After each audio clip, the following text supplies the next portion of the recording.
ফিলিস্তিনের গাজায় যুদ্ধ করতে গিয়ে আহত হয়েছে অনেক ইসরায়েলি সেনা।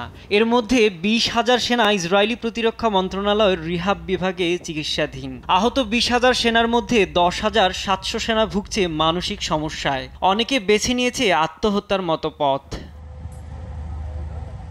ইসরায়েল প্রতিরক্ষা মন্ত্রণালয়ের রিহাব বিভাগের একটি সূত্র জানায়, তাদের আশঙ্কা 2028 সালের মধ্যে মানসিক সমস্যায় ভোগা সেনাদের সংখ্যা পৌঁছাতে পারে 50,000-এ। এর আগে 2023 সালের 7 অক্টোবর ফিলিস্তিনি সশস্ত্র গোষ্ঠী হামাস ও দখলদার ইসরায়েলের মধ্যে শুরু হয় যুদ্ধ। প্রায় 2 বছর ধরে চলা এই যুদ্ধে এখন পর্যন্ত প্রায় 64,000 মানুষকে হত্যা করেছে ইসরায়েলি সেনারা। মানসিক স্বাস্থ্য বিশেষজ্ঞরা জানায়, যুদ্ধের ভয়াবহতা মানুষের মানসিক অবস্থায় দীর্ঘমেয়াদী প্রভাব ফেলে।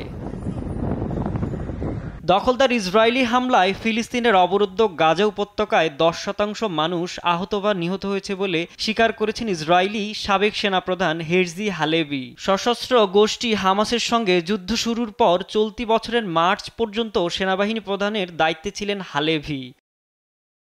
প্রধানমন্ত্রী বেঞ্জামিন নেতানিয়াহু সহ অন্যান্যদের সঙ্গে দ্বন্দ্ব শুরু হলে মার্চে তিনি পদত্যাগ করেন। অবসরপ্রাপ্ত এই জেনারেল গেল সপ্তাহে দক্ষিণ ইসরায়েলের এক কমিউনিটি মিটিংয়ে বলেন, গাজায় 22 লাখ মানুষের 10%ই আহত বা নিহত হয়েছে, যা 2 লাখেরও বেশি। যদিও দখলদার ইসরায়েল গাজা স্বাস্থ্য মন্ত্রণালয়কে হামাসের স্বাস্থ্য মন্ত্রণালয় অভিহিত করে হতাহতের এই সংখ্যাকে সবসময় অস্বীকার করেছে। সাইদুজ্জামান, নিউজ ডেস্ক, দেশ টিভি।